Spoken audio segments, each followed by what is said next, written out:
Hey, what is going on, guys? This is the SS Ultimate Goku back with another video. So today we're gonna talk about Wonder Woman. Did my review.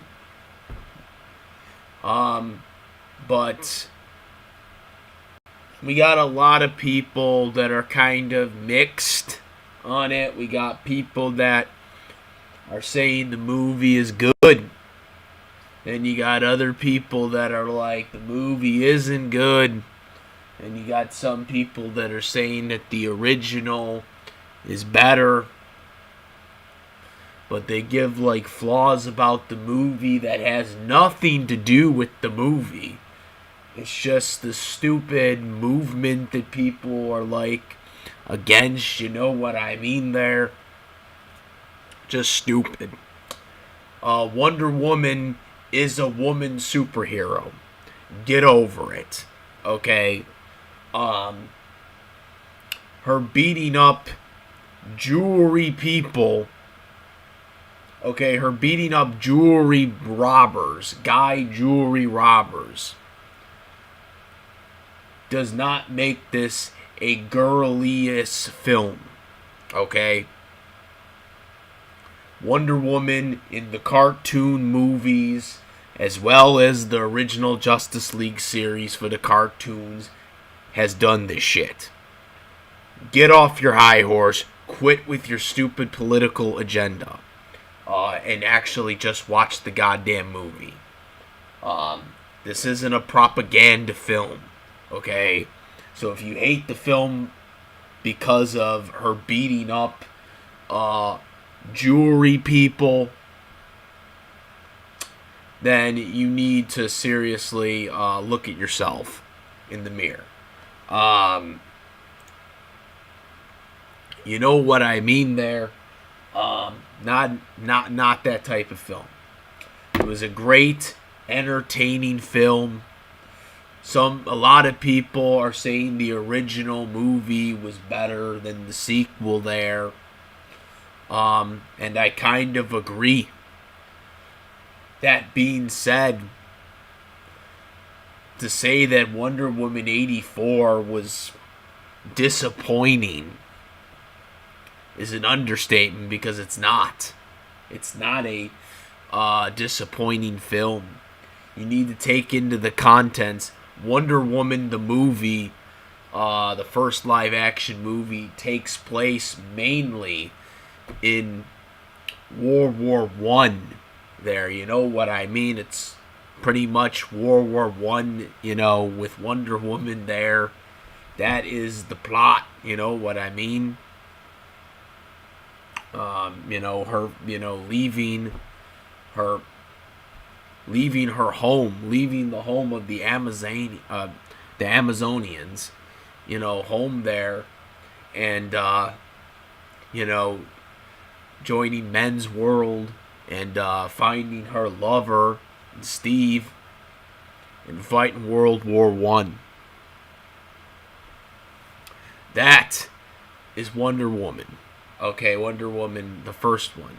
Wonder Woman 84, the sequel, is in 1984, guys. It's not in a war. I mean, technically, the United States was in the Cold War at the time, but it was not in an actual, physical war there. They're in the frickin', just the United States, and it's not even the same, guys. It's not.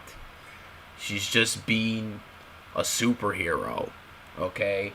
The first couple of, appearances in the movie there, she's establishing herself as a hero by saving the day from bad men who decided to break the law, which there are men that do break the law, and that's what they are showing.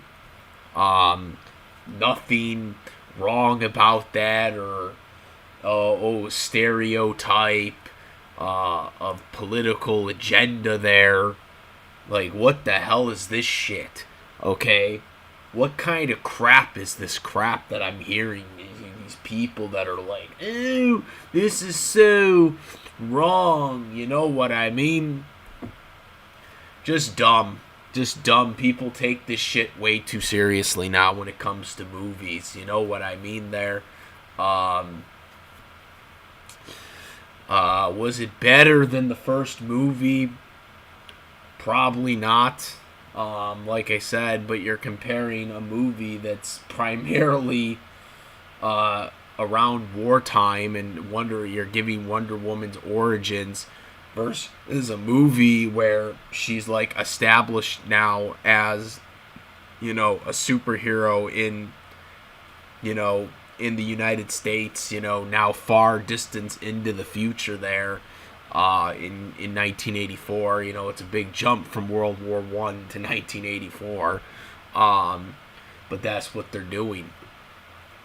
Hopefully, we get a third film. I'm kind of worried now, because, like, obviously, with the box office being the way it is now, this film probably would have made $1 billion had, or at least close to $1 billion, had this whole theater closed down thanks to the pandemic had not happened there. You know what I mean? So that might be a worrisome for Warner Brothers, I guess. Also, Patty Jenkins probably won't be available for the next couple of years. She's obviously focusing on the Thor movie in Marvel there,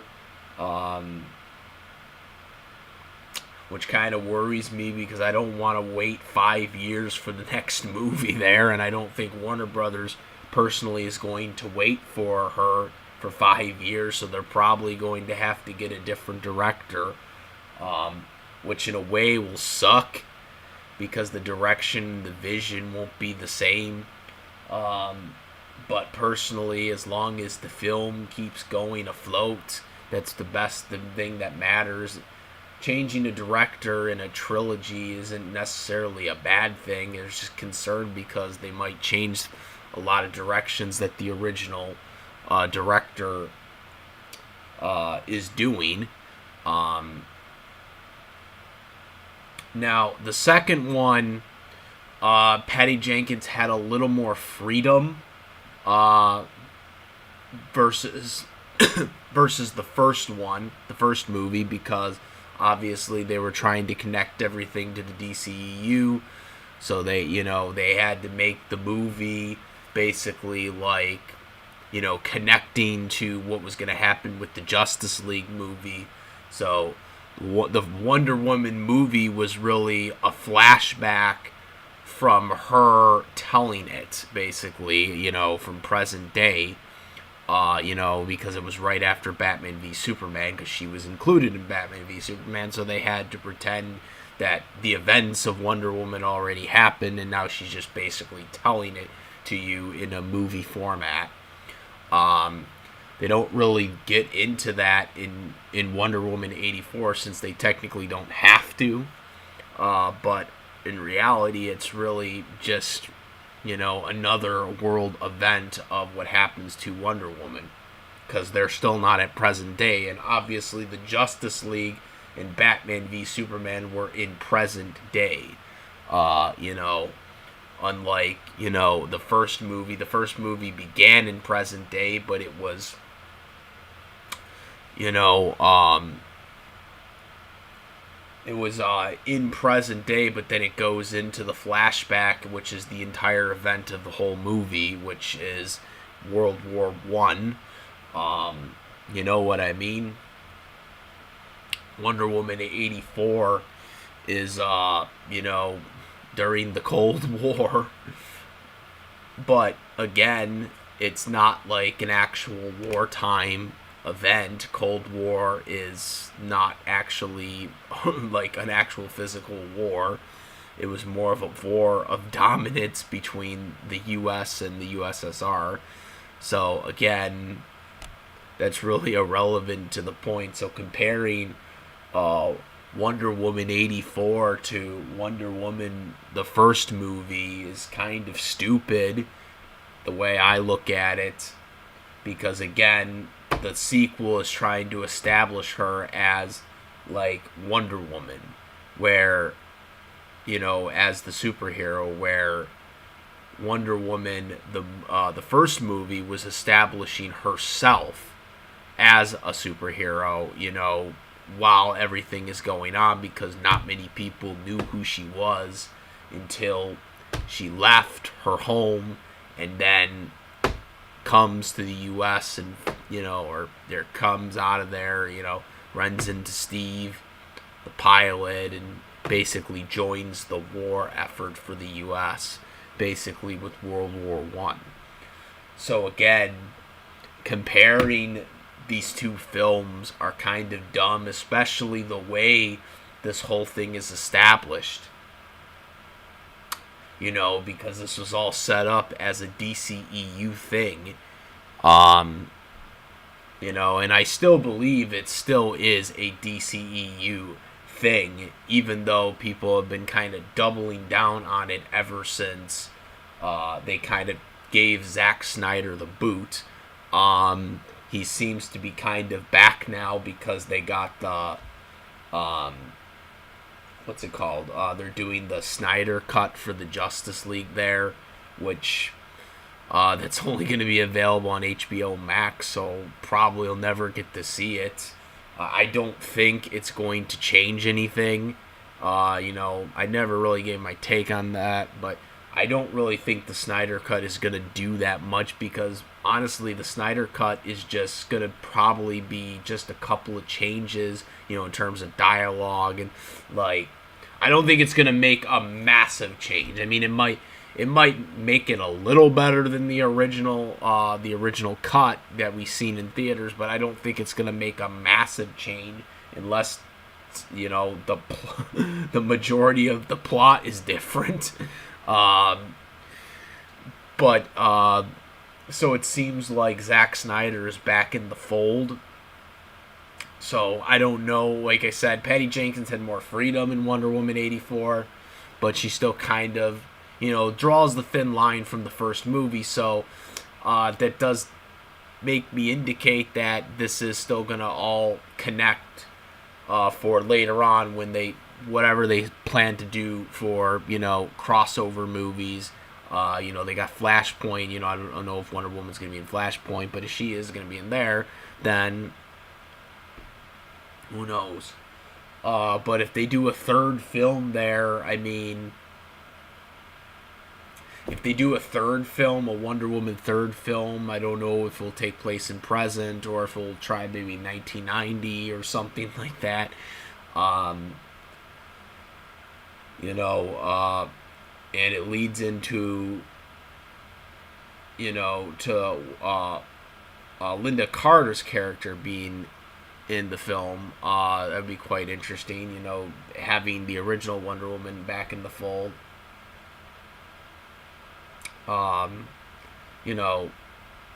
That'd be kind of interesting to see what they do. Since they CGI her again, she's 69 years old. So if they have any plans to have her in Asteria, if they have any plans to have a third movie with her involved, I honestly think they need to kind of get on that within the next couple of years, and they can't really wait 5 years for that. If they actually do have plans for her to be doing something in the third movie. Like I said, I don't know if that's the case. I don't know if that's what they're planning. Some people are just saying that this was just a one-off type thing. But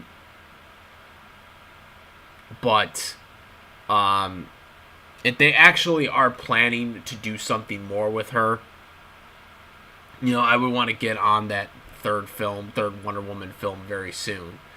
But yeah, comparing the first movie to the second movie is kind of dumb because the contents of both movies are different. The way they're both handled are different. Wonder Woman 84 is more of a standalone that's not really mentioning a lot of the EU stuff, which the first movie does because it's basically being told from Diana Prince from present day, and then we're just basically watching what happens. as it unfolds. Where the second movie isn't like that at all. The second movie is just its own thing. Um, uh, which is obviously a sequel, but it's its own thing. It's not being told by her. Um, it's not being told by her, obviously. I mean, if we're going into the DCU continuity, obviously this happens well before the present day. But, again, you know, I just don't understand why people are just, like, bitching about it because of certain stuff. I mean, of course, typically the originals are always going to be better than the sequels. I mean, very rare cases they aren't. But I don't see why people are complaining about this. I thought the film was very well done. I would love to go see it again because it's a film that I think was really well done. Even though we didn't really have major blockbuster stuff going on, in terms of like a serious villain. We had like a regular human corrupt businessman become the Stone, and that was our villain. But I don't think that kind of hurt the film. I thought it worked. I don't get the idea of why Maxwell is basically Donald Trump. Not to get into more of the political crap about this, but a lot of people said, oh, he's Donald Trump. And I'm like, just because he's on the commercials and he's a business guy, like, you know how many business dudes there are out there? Like, what the hell are you trying to say? Like, you don't think there aren't other corrupt businessmen out there? Like, seriously? And again, and this is the problem I have, is that so many people took this movie as more of a political thing than just actually having fun with the movie. And that's another issue I have with some of the people that are complaining, is that they're just not having fun with the film. And they're just looking at this as some type of political crap, and it's not. There really was no political message unless you're trying to complain about Ronald Reagan's appearance. Because, as I said in my review, I don't think they did a good job with the person who was acting as Ronald Reagan, because the guy did not really look like Ronald Reagan at all.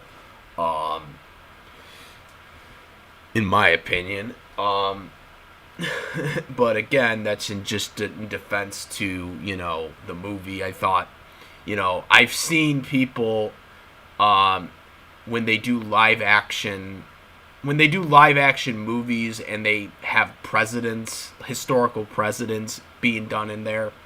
I've seen people do better jobs, when portraying like an actual president for a specific timeline. Like, I've seen it with Abraham Lincoln. When they're actually trying to get a historically accurate president for a specific timeline, for a movie, I've seen better jobs done, and I don't think they did a really good job with Reagan, in this movie. But again, that's not like, I'm not gonna nitpick because, oh god, they made Reagan look really dumb looking, for especially his mannerisms weren't that good either, in the movie. Like, like how Reagan, oh, here you go again, his manner, Reagan used to always do the whole, oh, there you go again type of deal. Like, I didn't think they really did a lot of representations of, Reagan in this movie, but again, that's nitpicking at the film. Just because they, the president in this film only, I think, had like 2 scenes. So it's not like it was that important. He was not that important of a character in the film. They just had him in the film because it makes sense, because it's 1984 and Reagan was the president at the time. So I think people just nitpick at stuff like that, you know what I mean there.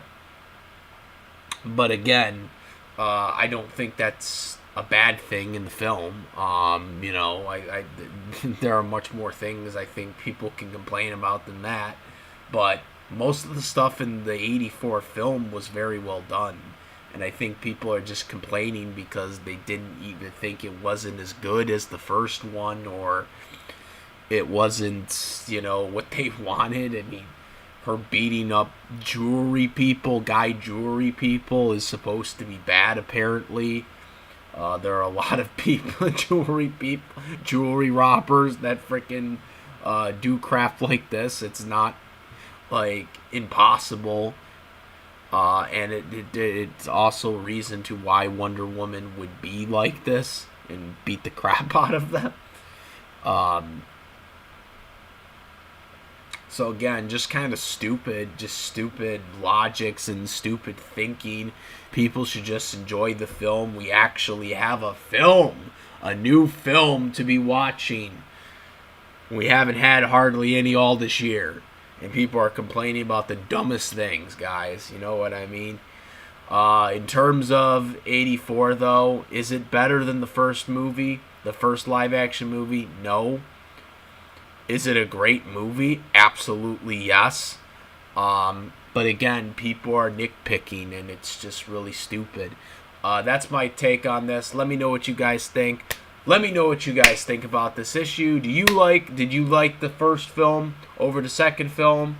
Why and why not? Actually, give me actual good reasons. By the way, when you go in the comments, give me good explanations. Don't give me this whole, oh, it's a political, issue. Because no, it's not. You're just exaggerating your own stuff, because you've seen Captain Marvel probably, and you're probably all over your pants or something like that because of that film. But people are taking the stuff too seriously, over-exaggerating stuff, and that's my take on this. Let me know what you guys think. Discord link in the description. Comment, rate. If you like this video, my videos, please subscribe. And that's about it, guys. I am the SS Ultimate Goku. Moderate. Peace.